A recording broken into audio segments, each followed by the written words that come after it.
Corona virus से निपटने में भारत की तैयारियों की WHO सहित कई देशों ने तारीफ की है और अब इस कड़ी में स्विट्जरलैंड भी जुड़ गया है, जहां स्विस आल्प्स के मैटरहॉर्न पर्वत को रोशनी की मदद से तिरंगे से कवर कर दिया गया है। भारत के लिए इस सम्मान की वजह यह भी है कि संकट की घड़ी में भारत ने एशिया हो या अफ्रीका, यूरोप या अमेरिका, हर देश की मदद की है। पीएम मोदी ने तिरंगे के रंग से नहाए पर्वत की तस्वीर खुद रिट्वीट की है और कहा है कि दुनिया कोविड-19 के खिलाफ एकजुट होकर लड़ रही है। महामारी पर निश्चित रूप से मानवता की जीत होगी। 14,690 फुट ऊंचे पर्वत को तिरंगे के रंग से रोशन करने का काम किया है स्विट्जरलैंड के लाइट आर्टिस्ट गैरी हॉफस्टेटर ने। भारतीय विदेश सेवा की अधिकारी और विश्व व्यापार संगठन में सेक्रेटरी गुरलीन कौर ने ट्वीट किया, स्विट्जरलैंड ने दिखाया है कि वह कोविड-19 से लड़ने में भारत के साथ खड़ा है। प्रति हिमालय से आल्प्स तक दोस्ती, जर्मेट टूजरम आपका आभार। डॉक्टर कृति अग्रवाल अमेरिका के न्यू जर्सी में कोरोना संक्रमित मरीजों का इलाज कर रही हैं।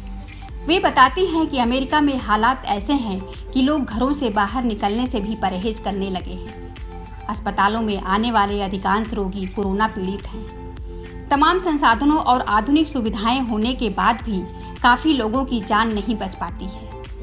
ऐसे में यहाँ के डॉक्टर 18 से 20 घंटे मरीजों की सेवा में जुटे हैं ताकि उनकी जान बचाई जा सके। डॉक्टर कृति के अनुसार कोरोना से पीड़ित रोगियों की संख्या बढ़ रही है।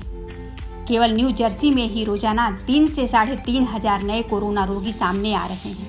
तमाम कोशिशों के बाद भी सैकड़ों लोगों की जान जा रही है। ये बताती हैं कि जो ड्यूटी पर हैं उन पर हमेशा खतरा बना रहता है, लेकिन इसके बाद भी सभी वहां जी जान से जुटे हुए हैं और यही कोशिश कर रहे हैं कि इसे फैलने से रोकें और लोगों की जान बचाएं। डॉक्टर कृति ने कहा कि खुशकिस्मत है कि आप भारत में रह रहे हैं। वहाँ हालात काफ़ी नियंत्रण में है। फिर भी ऐसे हालात में सभी अपने घरों में रहें और कोरोना को हराएं। सोशल डिस्टेंसिंग को पूरी गंभीरता से लें और इसका पालन करें। वही कृति के पिता मुकेश अग्रवाल का कहना है कि जब भी बेटी से बात होती है तो अमेरिका की स्थिति देखकर चिंता होती है, लेकिन हर बार बेटी हम सबको अपना ध्यान रखने एवं घर से बाहर न निकलने की हिदायत जरूर देती है। दुनिया के लगभग सभी देशों को प्रभावित कर चुके कोरोना वायरस से 22 लाख से ज्यादा लोग संक्रमित हैं, जबकि 1.5 लाख से ज्यादा लोगों की मौत हो चुकी है। कई देश इस बीमारी का इलाज करने के लिए शोध कर रहे हैं। वायरस से सबसे ज्यादा प्रभावित देशों की सूची में शामिल ब्रिटेन भी उन देशों में शामिल है जिसके वैज्ञानिक कोरोना का उपचार ढूंढने के लिए शोध में जुटे हैं। ब्रिटेन के ऑक्सफोर्ड विश्वविद्यालय में वैक्सीनोलॉजी विभाग की प्रोफेसर सारा गिलबर्ट ने कोरोना वायरस का वैक्सीन बनाने का दावा किया है। पत्रकारों से शुक्रवार को बात करते हुए गिलबर्ट ने सितंबर तक कोरोना का टीका आने का दावा किया है। उन्होंने कहा है कि हम महामारी का रूप लेने वाली एक बीमारी पर काम कर रहे थे जिसे एक्स का नाम दिया गया था। इसके लिए हमें योजना बनाकर काम करने की जरूरत थी। उन्होंने कहा कि नवीनतम तकनीक के साथ इसके 12 परीक्षण किए जा चुके हैं। हमें इसके एक डोज से ही रोग प्रतिरोधक क्षमता को बेहतर बनाने के परिणाम मिले हैं। वही आरएनए और डीएनए तकनीक में इसके 2 या 2 से ज्यादा डोज की जरूरत होती है। प्रोफेसर गिलबर्ट ने जानकारी दी कि इसका क्लिनिकल ट्रायल शुरू हो चुका है। इसकी सफलता पर विश्वास जताते हुए उन्होंने कहा कि सितंबर तक इसके 10 लाख डोज उपलब्ध हो जाएंगे। कोरोना वायरस के संक्रमण से जूझ रहे राजस्थान के लिए एक राहत भरी खबर आई है। दरअसल राजस्थान का भीलवाड़ा जिला पूरी तरह से कोरोना वायरस के संक्रमण से मुक्त हो गया है। जिले के आखिरी 2 कोरोना पॉजिटिव मरीजों की रिपोर्ट निगेटिव आने के बाद उन्हें भी अस्पताल से डिस्चार्ज कर क्वारंटाइन सेंटर भेज दिया गया है। आपको बता दें कि राजस्थान के भीलवाड़ा को सूबे का पहला हॉट स्पॉट घोषित किया गया था। उल्लेखनीय है कि राजस्थान देश का 5वां ऐसा राज्य है जहां पर कोरोना वायरस संक्रमण के सर्वाधिक 956 मामले सामने आ चुके हैं। वहीं भीलवाड़ा की बात करें तो इस जिले में अब तक 28 कोरोना पॉजिटिव सामने आए थे, जिसमें से 2 मरीजों की मौत हो गई थी। कोरोना वायरस से संक्रमित 24 मरीज ऐसे थे जिनका रिपोर्ट नेगेटिव आने के बाद उन्हें डिस्चार्ज कर दिया गया था। डीएम राजेंद्र भट्ट ने बताया कि 4 अप्रैल और 9 अप्रैल को 2 कोरोना पॉजिटिव मरीजों को अस्पताल में भर्ती किया गया था। शुक्रवार को इन मरीजों की भी रिपोर्ट लगातार तीसरी रिपोर्ट नेगेटिव आई है, जिसके बाद इन्हें अस्पताल से डिस्चार्ज कर दिया गया है। इन दोनों मरीजों के डिस्चार्ज होने के साथ भीलवाड़ा अब कोरोना वायरस के संक्रमण से मुक्त हो गया है। देश भर में लॉकडाउन का दूसरा फेज शुरू हो गया है। यह 3 मई तक चलेगा। इसको लेकर सरकार ने भी नई गाइडलाइन जारी की है।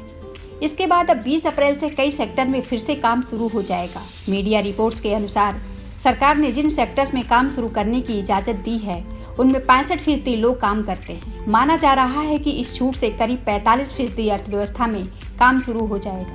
ऐसे में देश की जीडीपी विकास दर में जारी गिरावट कुछ कम होगी। देश की कुल जीडीपी में 34.64% योगदान एग्रीकल्चर सेक्टर का है। ऐसे में सरकार की ओर से food processing industry, cold storage, warehouse service, मछलियों का खाना, processing, packaging, marketing, commercial, aquarium, मत्स्य उत्पाद, फिश सीड, चाय, कॉफ़ी, रबर, काजू की प्रोसेसिंग, पैकेजिंग, दूध का कलेक्शन, प्रोसेसिंग, मक्का की मैन्युफैक्चरिंग और डिस्ट्रीब्यूशन का काम शुरू होने की उम्मीद है। लॉकडाउन 2 में खेती और जुड़ी सेवाओं को शुरू करने से 50% लोगों को काम मिलेगा, क्योंकि आधी से ज़्यादा आबादी खेती पर निर्भर करती है। मौजूदा समय में सरकार रबी फसल की खरीदारी कर रही है। इससे किसानों के पैसा आएगा तो खरीदारी बढ़ेगी, जो पूरी अर्थव्यवस्था के लिए बेहतर होगा।